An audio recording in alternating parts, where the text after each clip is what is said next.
this is part 2 of triggers. Okay. Okay, so sometimes triggers can be smells, places, thoughts, or ideas, and much more, right? People, even. You can, there's a couple techniques you can use. So if a smell has triggered anxiety, or even depression, or fear, right? Or even triggered maybe a near relapse.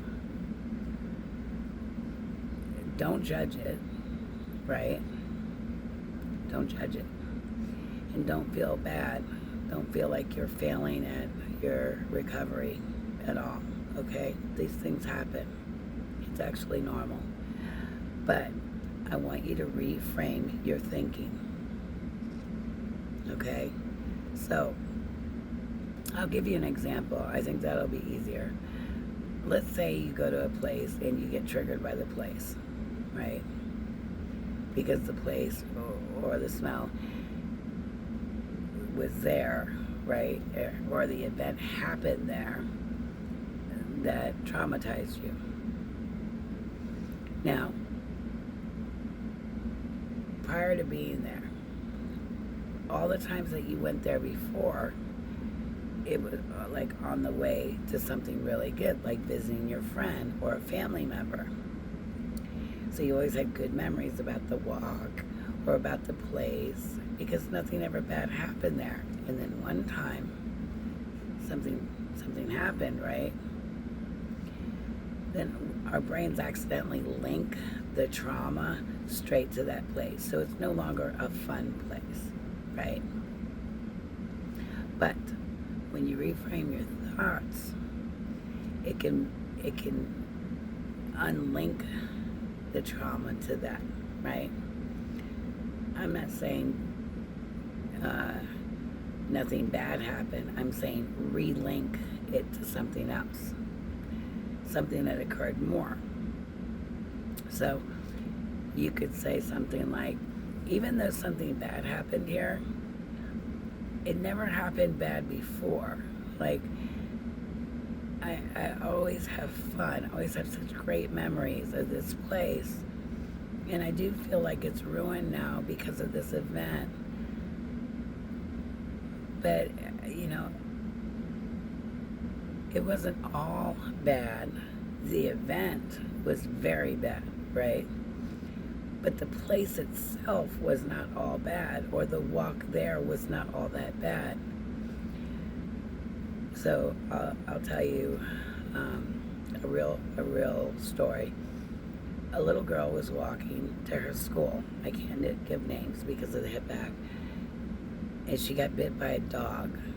Now, normally, her walks to school were pleasant. She had fun. She liked to watch the sunshine through the trees. I mean, everything was great. She'd meet her friends and go to class. It works. But after the dog bit her, she got very scared. Every time morning came, after breakfast, anxiety would hit. She would start sweating. She told her mom and dad that she was sick. She didn't want to go to school. And her mom thought it was really weird because she didn't have a fever. She didn't look sick. And she noticed that her daughter was very fidgety. So maybe she had a little anxiety with that. And so she let her stay home the first time. This next day, same thing. She brought her daughter to the doctor. Nothing was wrong. The following day, her doctor said she was sick. Now, when we're scared or we're triggered, we could have feelings like we're sick. That's our body's response, right? So she decided to go about it a different way. Instead of letting her daughter walk to school, she offered to take her to school. She goes, "What if I take you to school?" She says, I still don't feel good, but okay, I'd rather that. So she takes her to school. The minute she gets out of the car, she starts having a very bad anxiety attack. Her mom is baffled. I mean, like, that's pretty confusing. So during the car ride, she was okay, but her mom noticed that when she passed the area where she got bit by the dog, she started getting really clammy, more fidgety. And she called a therapist because she thought something was going on, which it was. And it was trauma. And so she had, a little road to recovery. It took about 30 days, maybe 60 days. They had to teach her how to read, because she was a small girl, reframe her thinking, right? And talk about it. It's good. It's okay to talk about it. Now, if it was really traumatic, like super, super, like really awful traumatic, please reach out to a professional, because you don't want to traumatize other people either, but you don't want to relive it. Sometimes when we talk about it, we relive it, right? So in one video, I will be telling my story of trauma and my recovery process and how I behaved and my journey of recovery, which probably helped some of you guys, since it's a very big world out there, right?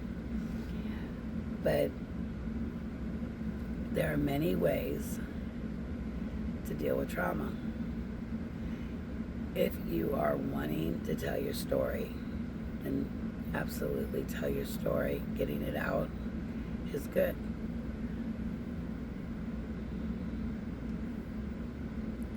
If you don't want to tell your story, that is fine as well, because you don't want to relive that memory. However, finding productive ways when you're triggered can make all the difference in the world. So if you don't feel like you can reframe your thinking, then find ways to avoid a situation. Okay? They have cognitive behavioral groups. I like to do those. And they also have like a DBT class. And DBT is useful for all sorts of disorders, even trauma. I found it very beneficial. And that's dialectical behavior therapy. Okay? And also coping skill class, where you're working one-on-one with somebody, especially if you're like me. I don't like to be in groups, because everybody's healing journey is different. But I will tell you this, even though I don't like to do groups, you have an extra support system of other people who have had similar traumas or events, and they get you, right? And you can learn from them, and they can learn from you, right? It's a good support network. And know that you're not alone, okay? But please reach out if some techniques are not working for you. Also, art therapy, sitting down, coloring, or creating something. You're not replacing it, but you're doing self-calming activity.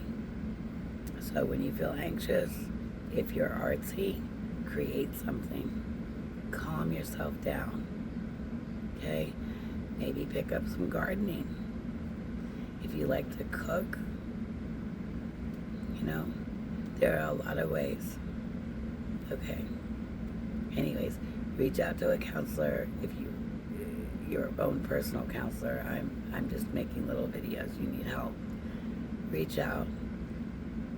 It's not your fault, and you will heal one step, one moment at a time. Okay?